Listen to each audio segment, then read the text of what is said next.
Hello friends पुनः स्वागतम जानाइছোঁ আপোনালোকক মোৰ এটি অন্য ভিডিঅ'লৈ। তো আজি এটা ব্লগ বনাবলৈ গৈ আছোঁ কিটচেনত। তো কিটচেনত মই যাতে এটা ৰেচিপি বনাম। ৰেচিপিটো আৰু মানে আধা কেজি মই চিকেন আনিছোঁ। তো চিকেনটো আধা কেজি মই আজি বনাম, এনেদৰে বনাম। তো আপোনালোকক সেইটো মই আজি দেখুৱাবলৈ চেষ্টা কৰিম অকণমান। তো গতিকে ভিডিঅ'টো আপোনালোকে শেষ পৰ্যন্ত চাই থাকিব বুলি আশা কৰিলোঁ। তো বলক তেতিয়াহ'লে মাংসটো আমি বনোৱা ষ্টাৰ্ট কৰোঁ। প্ৰথমতে মই অকণমান আপোনালোকক দেখুৱাই দিছোঁ মাংসখিনি। এইখিনি হ'ল মাংস, আধা কেজি মাংস লৈ আহিছোঁ মই চিকেন। এইটো বেছি ডাঙৰ পিচ কৰা নাই, মিডিয়াম পিচ কৰিছোঁ। তো গতিকে প্ৰথমতে মাংসখিনি ধুই লওঁ। তো এইখিনিতে মই মাংসখিনি ধুই ক্লিয়াৰ কৰি ল'লোঁ। আৰু ইয়াৰ পিছত মই মাংসত মানে কিবা এটা বস্তু মই মিক্স কৰিম। তো নেমু টেঙা দেখিছে আপোনালোকে, এই নেমু টেঙাটো অকণমান মই ইয়াতে আঁতি দিম। তো এইখিনিতে মই নেমু টেঙাটো অকণমান কাটি কিনে চেপি দিছোঁ। তো মানে নেমু টেঙাটো দিলে কি হয়, মাংসটো অকণমান টাইট টাইট হয়, আৰু যদি কিবা বীজাণু থাকে মাংসত সেই বীজাণুটো মানে নাইকিয়া হৈ যায়। অকল এতিয়া মই পিঁয়াজ কাটিম। তো পিঁয়াজ মই ইয়াতে মাংসত 4টা ব্যৱহাৰ কৰিম। 4টা পিঁয়াজ ল'লোঁ মই। তাৰপিছত জলকীয়া আছে, কেঁচা জলকীয়া এইটো আছে, ফ্ৰিজতো আছে জলকীয়া, ৰাখি থৈ দিছোঁ।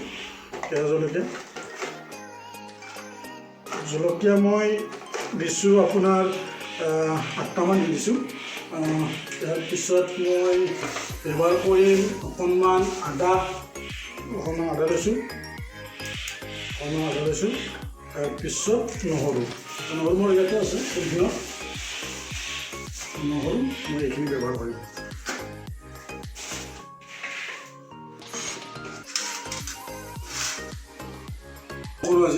আজি মই ব্যৱহাৰ কৰিম জিকা। মই আজি জিকা আনিছোঁ। তো জিকা দি মই মাংসটো আজি বনাম। তো চাওঁ কেনেকুৱা হয়। বন্ধুসকল, এতিয়া বৰ্তমান মই মছলাখিনি ৰেডি কৰি দিছোঁ আৰু জিকাটো কাটিছোঁ। এতিয়া জিকাটো মানে দুফাল কৰিছোঁ, যিটো কোমলীয়া জিকা হয়। তো প্ৰথমতে মই মছলাখিনি ৰেডি কৰিম গ্ৰাইণ্ডাৰ মেচিনত।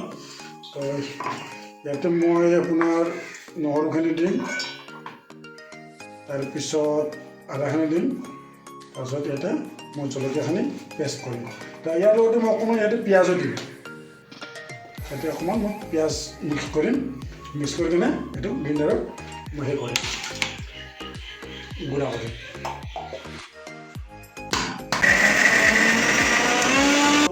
প্ৰথমতে কেৰাহীটো মই বহাই দিছোঁ গেছত। তাৰপিছত মই কেৰাহী গৰম হৈ গ'ল। এতিয়া মই মাংসৰ পৰিমাণ অনুসাৰে মই তেল ব্যৱহাৰ কৰিম। ইয়াতে চৰ্চা তেল মই ইয়াত অকণমান গোটা জিৰা দিছোঁ তেলত। তাৰপিছত মই অকণমান গৰম মছলা দিছোঁ, যেনেকুৱা লং, ইলাচি আৰু ডালচেনি ঢালিছোঁ মই। তো এইখিনি দিলে কি হয়, মানে আপোনাৰ মানে তেলৰ যিটো গোন্ধ, মানে কেঁচা গোন্ধ, এই কেঁচা গোন্ধটো নাইকিয়া হৈ যায়। পিঁয়াজখিনি দিম এতিয়া। অকণমান জুইটো আপোনালোকৰ মিডিয়াম কৰি ল'ব, নহ'লে পিঁয়াজখিনি একদম জ্বলি যাব। পিঁয়াজখিনি অকণমান গলিব লাগিব আৰু কালাৰটো অকণমান চেঞ্জ হ'ব লাগিব। পিঁয়াজৰ ব্ৰাউন কালাৰ হ'ব লাগিব। আপোনালোকে নিশ্চয় দেখিছে। তো মোৰ পিঁয়াজৰ কালাৰটো চেঞ্জ হৈছে, ব্ৰাউন কালাৰৰ নিচিনা আহি গৈছে, আৰু পিঁয়াজখিনি ইতিমধ্যে মোৰ সিজি গৈছে। তো এতিয়া মই ইয়াত মিক্স কৰিম। আপোনাৰ প্ৰথমতে মই মিক্স কৰিম 1 চামুচ হালধি গুড়া। 1 চামুচ মই হালধি গুড়া মিক্স কৰিম, আৰু অকণমান দিছোঁ, কম হৈছে যেন লাগিছে মোক, অকণমান দিছোঁ। তাৰপিছত মই অকণমান 1 চামুচ ইয়াতে মই মিক্স কৰিম জলকীয়াৰ গুড়া। তাৰপিছত 1 চামুচ মিক্স কৰিম মই জিৰা। তো মাংস অনুযায়ী মই মছলাখিনি ব্যৱহাৰ কৰিছোঁ। তো ইয়াত মই অকণমান ধনিয়া দিম, ধনিয়া দিছোঁ অকণমান, যিখিনি প্ৰয়োজন হয় সেইখিনি দিছোঁ। অ'কে, তাৰপিছত মই এইখিনি লৰাই দিম। এতিয়া মিক্স কৰিম।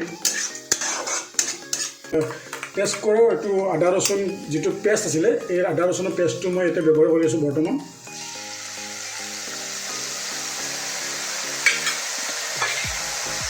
এইখিনি ভালদৰে লৰাব লাগিব। অকণমান জুইটো হাই কৰি দিব। তো বন্ধুসকল, মোৰ মছলাখিনি অলৰেডি মানে সিজি গৈছে আৰু এটা ধুনীয়া কালাৰ হৈছে মছলাখিনি। তো এতিয়া মই মাংসটো মিক্স কৰিম ইয়াতে। তো মই ইয়াতে মাংসটো এতিয়া মই ঢালি আছোঁ। তো মাংসটো অকণমান লৰাই দিব, লৰাই কিনে পূৰা মাংসটো যাতে মছলাখিনি সম্পূৰ্ণভাৱে মিক্স হৈ যায় মাংসত। তো এনেদৰে লৰাব।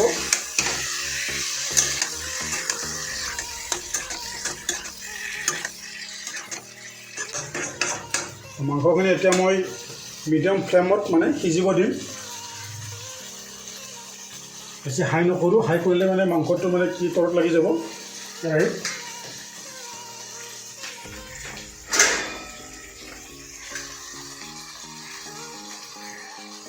তো ঢাকনটো মাৰি দিছোঁ।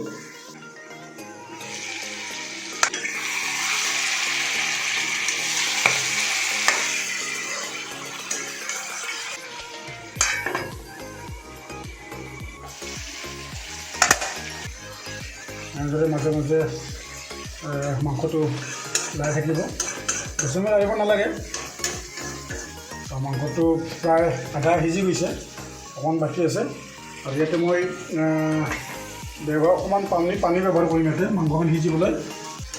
বন্ধুসকল, এতিয়া মোৰ মাংস প্ৰায় 50% সিজি গৈছে, 50% 60% সিজি গৈছে। তো ইয়াতে মই কাটি থোৱা জিকাখিনি এতিয়া মিক্স কৰিম। তো জিকাখিনি মই মিক্স কৰি দিলোঁ। আৰু জিকাখিনিও মানে তেলত ফ্ৰাই কৰিব লাগিব অকণমান মাংসত। ডাঙৰকৈ দিছোঁ জিকাখিনি, কাৰণ যিহেতুকে কোমলীয়া হয়। অকণমান লাৰি দিছোঁ জিকাখিনি, যাতে মছলাখিনি যাতে জিকাটো লাগি যায়। ইয়াৰ পিছত মই 10 মিনিট সময় ঢাকনটো মাৰি দিম, ল' ফ্লেম কৰি কিনে। জুইটো ল' ফ্লেমত থাকিব লাগিব। তো বন্ধুসকল, এতিয়া মই চাম চব্জিটো কি হৈ আছে। তো আপোনালোকে দেখিছে মোৰ জিকাও 50% সিজি গৈছে, যিহেতু কোমলীয়া জিকা হয়। তো এতিয়া মানে মোৰ মছলাটো তলত লাগি গৈছে, অকণমান কেৰাহীত লাগি আছে।